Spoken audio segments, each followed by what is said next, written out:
Hello friends, on this video I'll show you how to use portrait camera on your device.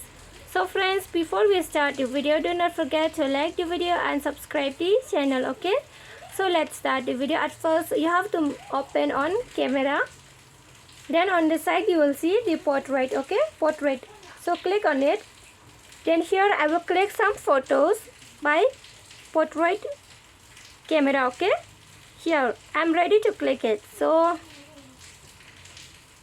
suppose I click on this picture, look here, and the picture has been saved to gallery, okay? See, this is click by portrait mode, okay? So friends, if you love the video, do not forget to like the video, share the video and subscribe the channel, and thanks for watching.